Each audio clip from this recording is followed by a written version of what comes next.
TheJollyFatElf, welcome to day 4 of my 2019 holiday card series. This week we are focusing on shaker cards, and today I'm using this really cute stamp set from Stampin' Up! For a window shaker card. So I'm going to be doing some stamping and masking. So here I'm actually using the plastic packaging to line up where I want my Christmas trees, my little gingerbread trees. They're actually going to be in front of the gingerbread house. So one thing to note when you're stamping and masking, anything you want in front, you stamp first, and then you mask, and anything you want in the back, you stamp secondly. That way it is behind. So while I'm stamping this, I just wanted to let you know that Stampin' Up! Is having a buy 3 get 1 free promotion on some of our designer series paper. You can head over to thejollyfatelf.stampinup.net to learn more and to place your order. Make sure you use the September hostess code, which you can find over on my blog in the coordinating blog post and on the sidebar. So I'm going to go ahead and add a mask to the back of, to the gingerbread house. I played around with this card a lot. That's why you see the mask colored. Normally they're just white. Initially I was going to do like a night sky, but then I decided I wanted something really pretty and really pastel. So I thought, I'll do a blue sky. And then I was sitting here going, no, that's still not, pastel enough for me. And the brush I'm using is actually a set of oval makeup brushes from Amazon. Please don't, you can pay whatever you want to for the most amazing brushes or whatever from Picket Fence, but you can literally find sets for like $13 on Amazon. They're just makeup brushes. That's it. So anyway, I decided to bring in some spun sugar to make my background, and I'm using my little mask I created for myself. I used the Hello Bluebird cloud die to do this. And I've used it now, 3 or 4 videos, I guess, but yeah, it's still holding up strong. I love it. You could also do the same thing with like some thick acetate, or maybe even vellum, but this has held up pretty good. So I'm just going to add in some clouds, just a little cloudy background. Initially, I thought maybe I would cut out some clouds and do this, but I thought this is just quicker and faster. And I'm working on, I believe it's a tonic matte. Really love it. It sticks to your work surface. It doesn't move around like the Ranger's Craft Matte does. So yeah, and I'm just cleaning that up with a baby wipe. So here's a look at all the colors I'm going to be using. I'm just doing some really simple blends except for the house. I wanted it a pinky kind of coral color. I'm going to be using Fleur de Flamingo card stock as my card base. So I wanted something that would pair really well with that. So I'm going to zoom you in here. So I'm doing, like I said, some really basic coloring. So anything that I want shadowed, I'm taking that darkest pink and going around, and then I'm just blending it out from darkest to lightest. And I'm doing a little bit at a time. This way it doesn't dry on me. And again, I can kind of just place where I want those shadows. So anything that would be hanging off the house, like these scrolls, I'm going to do it under the windows. I'm going to do it under the candy canes. Anything that would be on top of the actual house, that's where I'm going to put the darkest color. And then, like I said, I'm just going to blend it out. Isn't this color so pretty? I love it. Love, love, love, love, love, love. So I'm just going to keep doing this. But like I mentioned, there's a designer series paper sale. There's a hostess code. Thank you for everyone that joined my Stampin' Jamma party. I hope you had a good time. Like I mentioned, this week we're going to be doing some shaker cards. I'm really excited about that. My autofocus has never had an issue before, and it did right there. Sorry about that.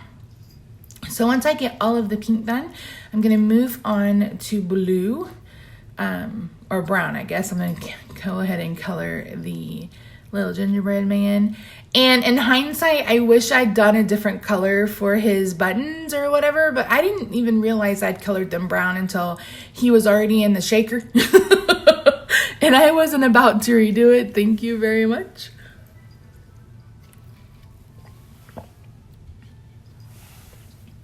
Here I'm just using a archival ink pen to put his face back in.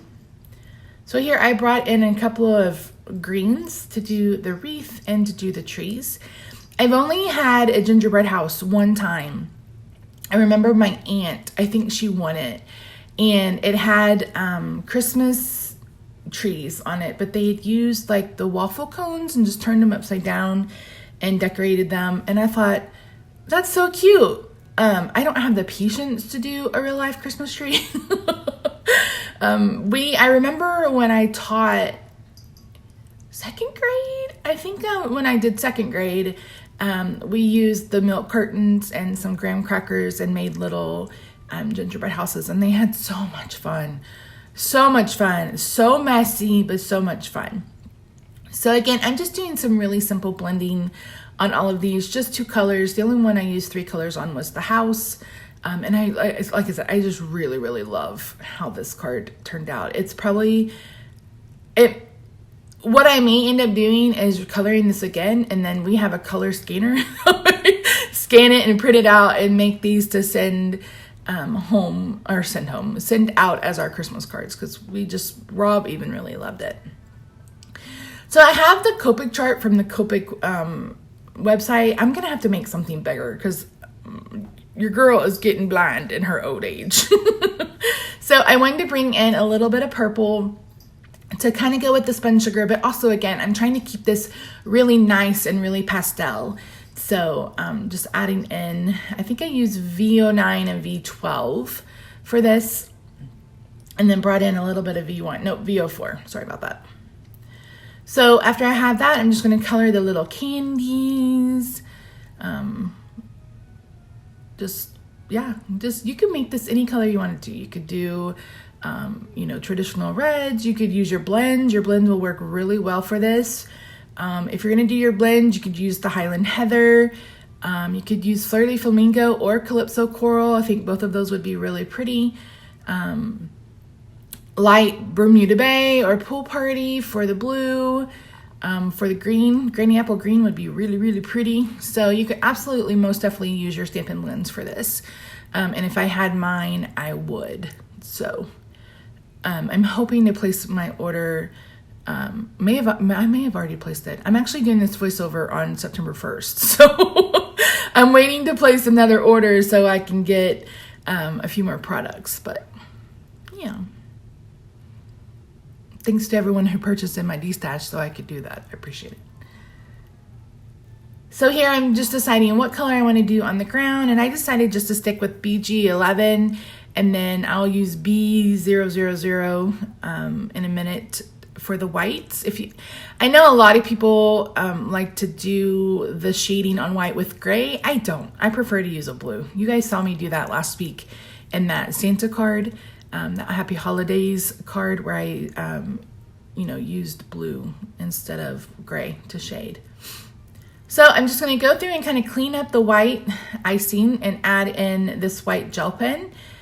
And then we're going to go ahead and move on to the shaker point. Oh, I'm going to decorate the trees first. So I just used the colors and I went ahead and colored in all the little balls on the tree. I didn't show you me coloring all of them because it took a hot minute. So this card from beginning to end took me about an hour and a half, only because I messed up a couple of times, like I do. So yeah, so I'm going to bring in this piece of Highland Heather. That's going to be for my shaker portion. So I wanted to make a frame to go around. So I'm using 2 of these dies from Pink and Maine.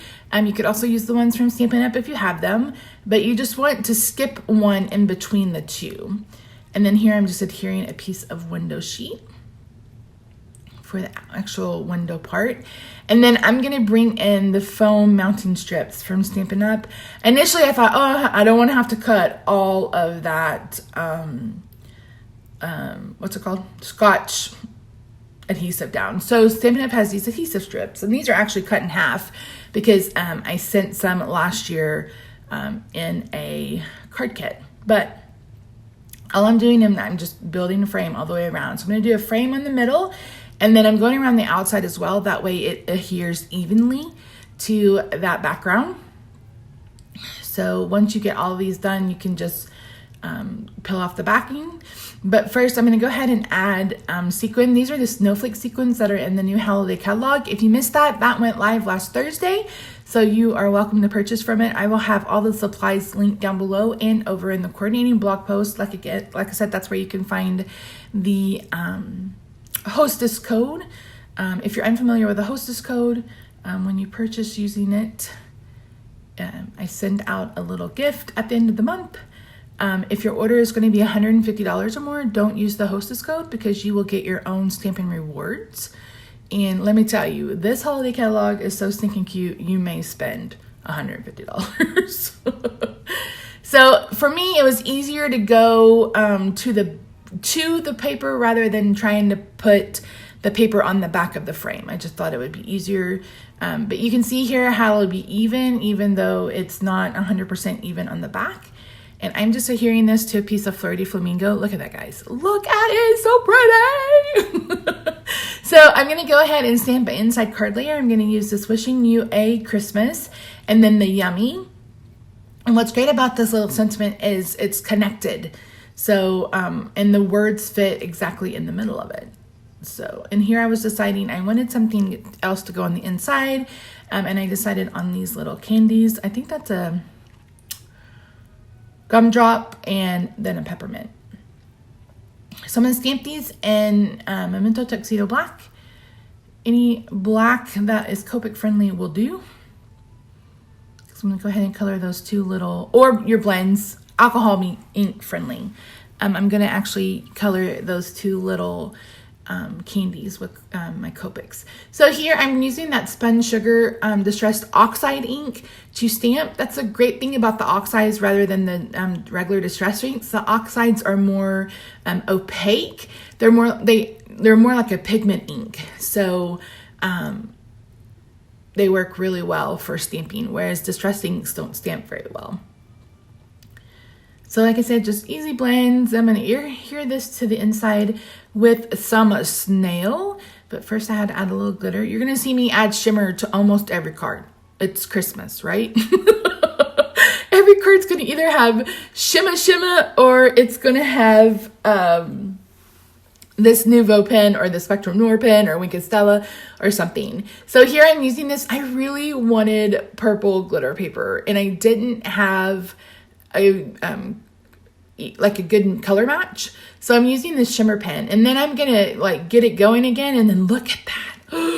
It's so pretty. This card is so beautiful in real life. I absolutely love it.